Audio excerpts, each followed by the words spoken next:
Lesson 3-4 is about proving and ruling a journal. We will prove and rule a journal, we will demonstrate how to prove cash, and we will also identify and correct errors using standard accounting practices.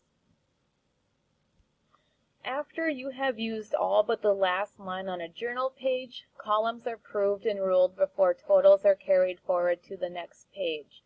So to prove one page of the journal, you will need to add your debits and your credits together to make sure that your totals equal before you carry on to the next page of your journal, because you'll eventually use up all of your lines. At the end of your journal page, you will rule the journal. The first step is to rule a single line to indicate that columns are to be totaled. There is a single line going from the general debit all the way over to the cash credit that you need to draw.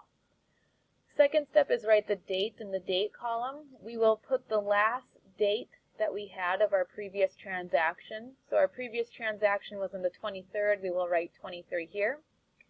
We will write carried forward in the account title column. The reason we put carried forward is because we are going to carry that total into the next journal page. We will also put a check mark in the post reference column. And step 4, we would write each column total below the single line, so you will have to add your column totals.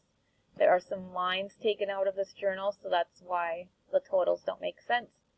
And once you add up your debit column totals and your credit column totals and they equal, you can go ahead and double rule those amount columns, and that just proves that debits equal credits.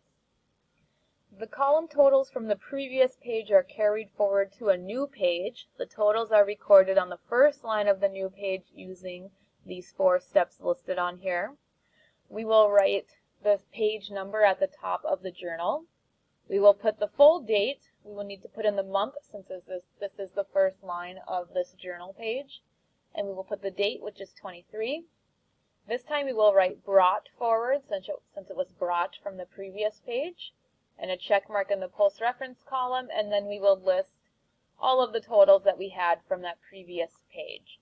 This makes it really easy to add up your totals, because we always have to total and prove and rule a journal at the end of each month, even if the page is not full for that journal. So at the end of the month, we will draw a single rule to indicate that columns are to be totaled. We will write the last date of the month. There are 31 days in January, so we will put 31 there. Even if the previous date was, say, for the 29th of January, we will put 31 since it's the end of the month. We will write totals.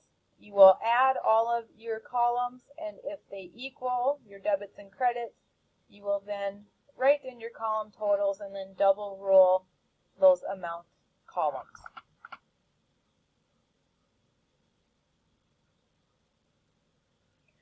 So here's an example: general, sales, cash, those columns, they equal, so we can double rule. Something else we'll have to do is proving cash. This determines that the amount of cash agrees with the accounting records.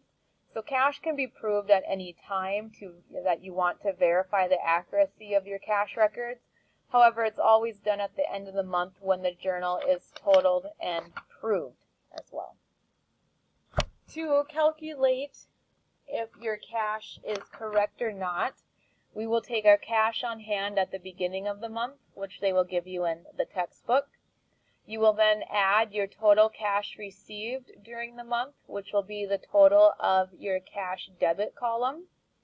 Once you add those two together, you will subtract your cash paid during the month, which will be your cash credit, and that will equal your balance at the end of the month.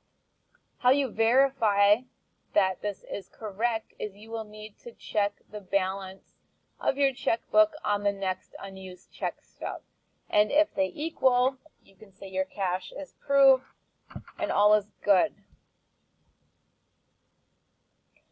If your cash doesn't equal and nothing can be found, you would have to go back and correct your errors in the journal. We are using pencil so we can erase. We do not need to draw lines.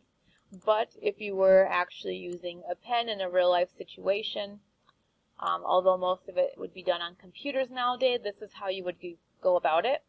The first one, if an error is recorded, cancel the error by neatly drawing a line through the incorrect item and write the correct item immediately above the canceled item. So in that first one they're pointing to, they wrote 450 rather than 4,500.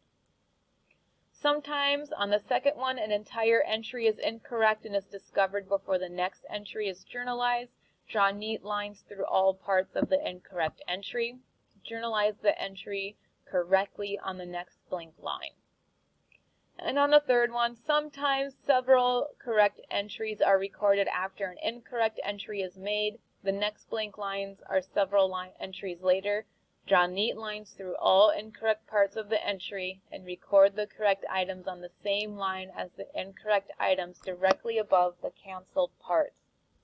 Errors should always be corrected in a way that it does not cause doubts about what the correct information is.